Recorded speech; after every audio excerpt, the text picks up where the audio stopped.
Halo Sobat Energi, selamat Hari Kemerdekaan Republik Indonesia yang ke-75. Walaupun kita sedang berada di tengah-tengah pandemi seperti ini, tapi tetap semangat ya untuk membangun diri kita sendiri dan juga membangun bangsa Indonesia yang kita cintai ini. Sektor energi tentunya akan tetap menjadi area penting dalam pembangunan Indonesia, khususnya sektor ketenaga listrikan. Karena listrik mempunyai peran yang sangat penting dan strategis dalam mewujudkan pembangunan nasional. Nah, di episode ini aku akan membahas mengenai program 35.000 MW. Pasti di antara kalian udah pada sering mendengar nama program ini kan? Nah, bagaimana sih update pembangunan dari program 35.000 MW ini? Saksikan di video ini ya, dan jangan lupa like, subscribe, dan share video ini.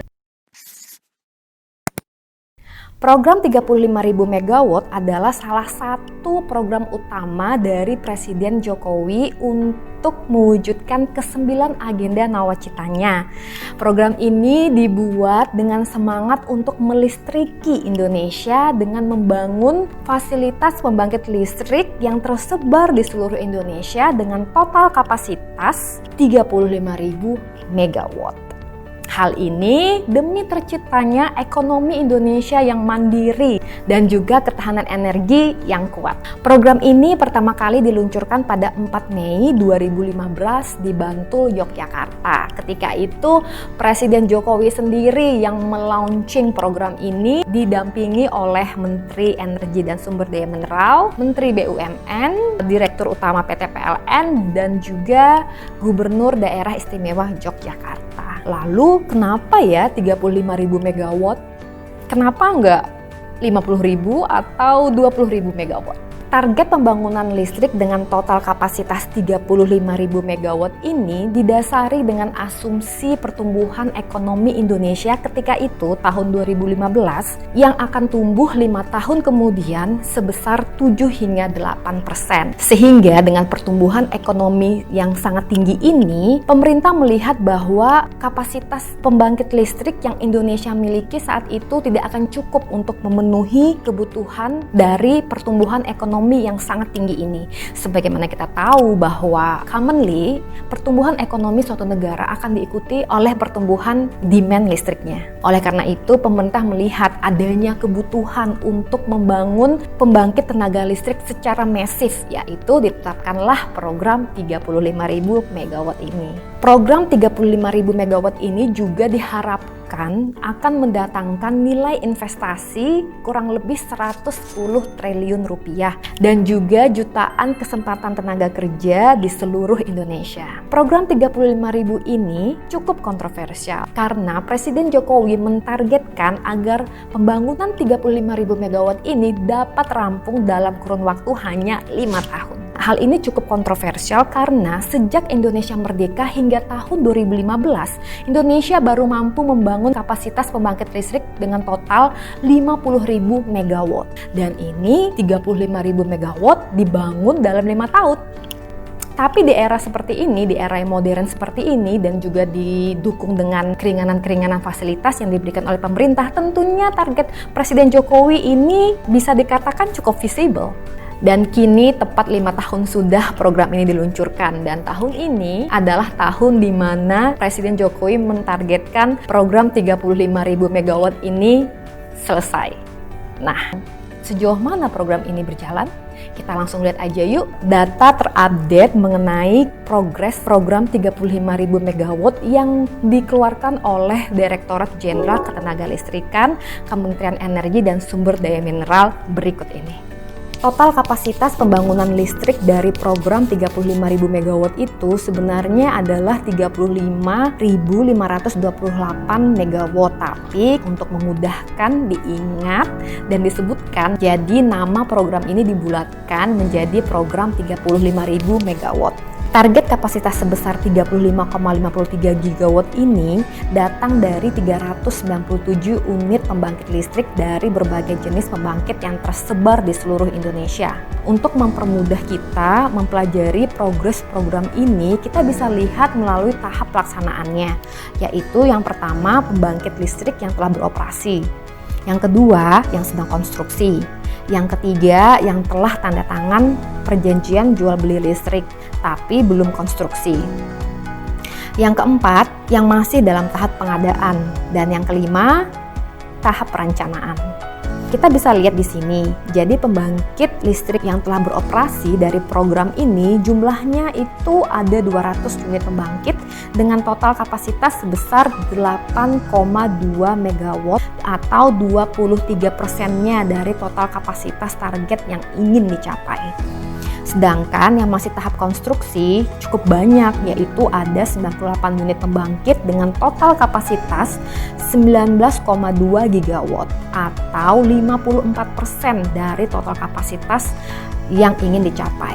Sedangkan proyek yang telah kontrak namun belum konstruksi itu ada 45 unit dengan total kapasitas 6,6 MW atau 19% dari total yang ingin dicapai. Proyek-proyek ini biasanya masih mengalami kendala-kendala, mostly itu adalah kendala finansial. Jadi mereka masih mencari pinjaman dana untuk dapat membangun proyek-proyek mereka. Sedangkan proyek-proyek yang masih dalam tahap pengadaan itu ada 25 unit dengan total kapasitas 839 MW atau sekitar 2% dari total kapasitas yang ingin dicapai. Dan proyek-proyek yang masih dalam tahap perencanaan itu ada 30 unit dengan total kapasitas 724 MW atau sekitar 2% dari target yang ingin dicapai. Nah, kalau kita mau tahu nih pembangkit-pembangkit listrik dari program 35.000 MW ini dimiliki atau dibangun oleh siapa aja ya? Yuk kita lihat data berikut.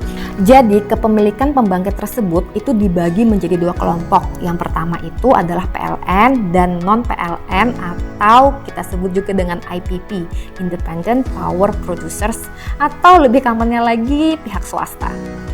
PLN mendapat hak membangun pembangkit di program ini dengan total kapasitas sebesar 8,86 GW atau 25% dari total 35.000 MW tadi dengan pembangunan 192 unit pembangkit listrik. Sedangkan untuk jatah yang dibangun oleh IPP lebih besar porsinya, yaitu sebesar 26,65 GW atau 75%-nya. Dengan membangun 205 unit pembangkit listrik. Selanjutnya nih, bagi kalian yang penasaran dengan daerah sebaran program 35.000 MW ini ada di mana aja sih? Yuk kita lihat lagi data berikut ini. Jadi dari data ini kita lihat bahwa pembangunan program listrik 35.000 MW ini tersebar di seluruh Indonesia dengan porsi terbesar itu terdapat di Pulau Jawa, Madura, Bali dengan total kapasitas 18,4 GW atau memiliki porsi 52% dari total kapasitas yang ditargetkan. Sedangkan pembangunan terbesar kedua itu ada di Pulau Sumatera dengan total kapasitas 9,5 GW atau 26%-nya dari target yang ingin dicapai. Kemudian ada Pulau Kalimantan dengan total kapasitas 3,5 MW atau 10%-nya dari total kapasitas yang ingin dicapai. Pulau Sulawesi dengan total kapasitas 2,6 GW atau 7% dari total kapasitas yang dicapai. Maluku Papua dengan total kapasitas 876 MW atau 1%-nya dari total kapasitas yang ingin dicapai. Dan Nusa Tenggara dengan total kapasitas 812 MW atau 2%-nya dari total kapasitas yang ingin dicapai. Pembangkit-pembangkit yang dibangun dari program 35.000 MW ini terdiri dari berbagai jenis pembangkit. Nah, apa saja sih jenis pembangkitnya? Ternyata 60% dari total pembangkit di program 35.000 MW ini berasal dari PLTU atau MT. MT itu mulut tambang. Dan 28%-nya dari PLTG, GU, atau MG. Dan sisanya dari energi terbarukan lainnya. Nah, itu tadi update mengenai program 35.000 MW. Kalau kalian sering membaca mengenai berita atau isu-isu tentang sektor energi Indonesia, kalian pasti sering membaca berita mengenai program 35.000 ini. Banyak sekali media-media yang memberitakan tentang progres pembangunan program 35.000 MW ini. Media-media tersebut mengkritisi bahwa program 35.000 MW ini tidak akan selesai dalam batas waktu 5 tahun. Dan nyatanya program ini memang belum rampung 100%. Tapi kalau kita lihat lagi data-data yang saya sajikan tadi, bahwa sebenarnya program ini sudah berjalan sangat baik. Karena kalau kita hitung secara kumulatif, proyek-proyek yang sudah berjalan, proyek-proyek yang sudah konstruksi, dan proyek-proyek yang sudah tanda tangan PJBL namun belum konstruksi, totalnya itu ada 96%. Bisa dikatakan 96% ini dalam beberapa tahun ke depan akan menghasilkan 100% listrik. Kalau kita lihat lagi, apa sih isu utama dari program 35.000 megawatt ini? Asumsi pertumbuhan ekonomi Indonesia yang meleset. Seperti saya sebutkan di awal video, bahwa program 35.000 megawatt ini dibuat untuk memenuhi asumsi pertumbuhan ekonomi 5 tahun ke depan, which is this year, yang akan tumbuh di kisaran 7 hingga 8%. Nyatanya, sebelum terjadi pandemi, pertumbuhan ekonomi Indonesia hanya berada di kisaran angka 5%. Sementara program 35.000 megawatt ini tetap dijalankan oleh pemerintah. Pertumbuhan ekonomi Indonesia bahkan berburuk setelah terjadinya pandemi COVID-19 ini, di mana pertumbuhan ekonomi pada kuartal pertama year on year hanya berada di kisaran angka 2,97%. Jadi kalau kita simpulkan, sepertinya keterlambatan pembangunan 35.000 megawatt ini berdampak positif bagi Indonesia. Bayangkan jika total keseluruhan 35.000 megawatt itu rampung di tahun ini, di tengah-tengah kondisi ekonomi Indonesia yang sedang terpuruk ini, Indonesia akan mengalami deeply oversupply yang akan merugikan pertama PT PLN dan juga negara. Nah, itu tadi update tentang progres pembangunan program 35.000 megawatt. Terima kasih ya untuk kalian yang udah menonton video ini. Semoga video ini dapat meningkatkan wawasan kalian di sektor energi Indonesia. Aku pengen dengar pendapat kalian mengenai program 35.000 megawatt ini. Kalau kalian punya sesuatu yang ingin disampaikan, tulis ya komentar kalian di kolom komentar di bawah ini. Tetap semangat ya, walaupun kita berada di tengah-tengah pandemi seperti ini. Jangan lupa selalu jaga jarak, cuci tangan, dan pakai maskernya.